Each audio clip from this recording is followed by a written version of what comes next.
karena Tegal Banyuwangi itu mungkin 900-800 km dan perjalanannya tuh sehari semalam. Bener-bener udah mau nih, udah bener-bener prepare, tapi qadarullah Allah berkehendak lain. Ini niatnya awalnya tuh apa? Jadi saya nggak mau sih kayak deket-deket tapi nggak ada tujuan. Kalaupun memang niatnya kuat, memang tekadnya kuat, apapun yang terjadi, jangan sampai pulang ke rumah sebelum nyampe ke Banyuwangi gitu.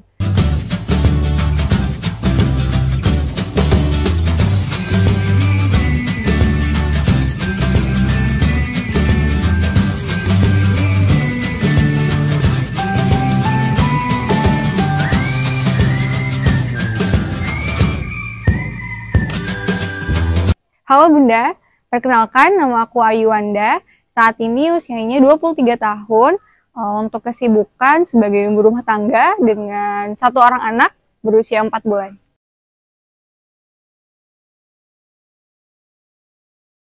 Awal mula berjumpa dengan suami waktu itu karena kami ada di satu tempat di asrama namanya pesantren mahasiswa. Waktu itu saya di bagian putrinya dan suami di bagian putra. Sebenarnya waktu itu nggak terlalu ngeh sih sama Babah Henora ini karena ya kan memang pisah beda. Cuma waktu itu bener-bener kenal saat acara tahun baru Islam. Jadi Babah Henora ini sebagai ketua panitia dan saya sebagai bendaharanya. Setelah perkenalan itu waktu itu kayaknya suami ngechat dulu, kenal dan akhirnya deket. Ternyata emang orangnya baik sih, baik dan sepertinya bertanggung jawab waktu itu sih ya. Dan akhirnya karena niatan baik itu juga dan orangnya juga bagus sih, akhirnya kami memutuskan untuk menikah. Waktu itu akhirnya memutuskan untuk yakin karena memang pertama Babah Henora ini kelihatan manusia yang bertanggung jawab deh kayaknya. Dan waktu itu juga saya sempat nanya sih, ini niatnya awalnya tuh apa? Jadi saya nggak mau sih kayak deket-deket tapi nggak ada tujuan. Nah waktu itu jadi mungkin deket sebulan 2 bulan saya udah nanya dan akhirnya suami bilang kalau mau serius. Akhirnya kalau serius ya udah ke rumah aja dan beneran suami langsung datang ke rumah ke Banyuwangi. Waktu itu posisinya Bogor Banyuwangi itu kurang lebih 1000 kilo ya, dan Mas Syafiq datang ke rumah bilang ke ayah saya kalau mau niat serius dan ayah saya setuju. Setelah ketemu dengan ayah saya yang pertama kali waktu itu, karena memang keluarga saya serak nih sama calon suami waktu itu, karena orangnya baik, bertanggung jawab juga, terus emang niatannya udah bulat sih ya mau serius.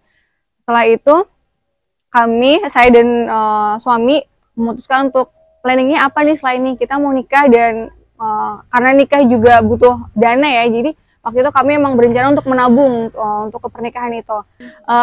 Setelah memang sudah mulai tertata nih dengan tujuannya yang baik dan mulai ada modal untuk menikah, waktu itu kami juga mulai nih menghubungkan antara keluarga dari Mas Syafiq dan keluarga dari saya.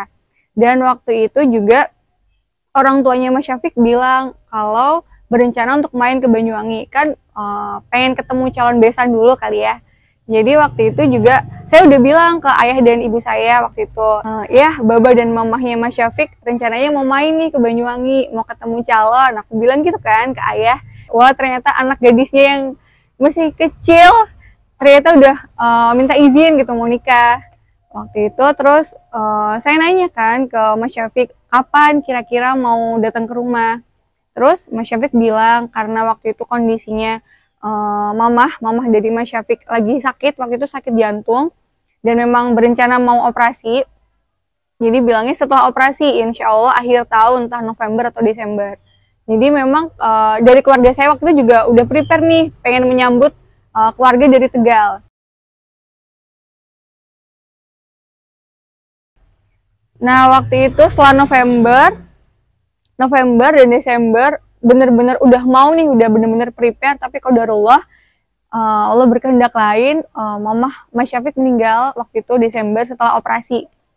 Jadi waktu itu emang belum sempet nih ayah saya ketemu sama mamahnya Mas Syafiq. Setelah itu, tapi sebelum meninggal mama tuh pesen sama Mas Syafiq supaya bisa kalau bisa diusahakan nikahnya tuh saat Idul Fitri tahun 2021. Jadi karena waktu itu juga kami nganggapnya itu wasiat dari almarhumah mamah untuk nikah Idul Fitri tahun depan. Jadi ya kami benar-benar ngusahain nih untuk nikah di Idul Fitri tahun itu. Tapi ternyata memang nggak semudah itu tahap-tahapnya. Lalu pas bulan tahun depannya, bulan Januari kalau nggak salah, Mas Syafiq dan babahnya berencana untuk bersilaturahmi ke Banyuwangi. Karena Tegal Banyuwangi tuh mungkin 900-800 km dan perjalanannya tuh sehari semalam. Kan kesian, jadi waktu itu kita prefer untuk naik pesawat waktu itu. Setelah booking tiket pesawat, terus waktu itu saya juga sudah booking hotelnya, sudah memplanning di Banyuwangi selama 2 hari mau kemana aja, mau apa aja yang dilakuin, terus kita mau wisata kuliner di mana aja, bener-bener rinci serinci-rincinya. Tapi ternyata ya balik lagi, kita nggak bisa mendikte Tuhan gitu. Ternyata memang Tuhan berkehendak lain. Saat itu nggak ngerti kenapa tiba-tiba tuh Gunung Raung namanya waktu itu di Banyuwangi erupsi. Jadi ada apa sih namanya wedus gembel ya, ada wedus gembel, jadi penerbangan tuh ditunda. Jadi waktu itu penerbangan ditunda dan diganti besok. Nah, jadi setelah penerbangan ditunda, waktu itu Mas Syafiq booking hotel di sekitaran bandara. Lalu besoknya untuk menunggu penerbangan selanjutnya jam 12, ternyata penerbangan di cancel lagi. Karena memang jatah cutinya babah udah habis ya. Jadi udah waktu itu babah pulang sendiri ke Tegal naik travel, dan Mas Syafiq tetap kekeh melanjutkan perjalanannya. Waktu itu juga ayah saya juga pesan ke suami, kalaupun memang niatnya kuat, memang tekadnya kuat, apapun yang terjadi jangan sampai pulang ke rumah sebelum nyampe ke Banyuwangi gitu. Jadi emang waktu itu yang nguatin Mas Syafiq banget, nguatin suami banget untuk oke, harus tetap nyampe Banyuwangi apapun yang terjadi.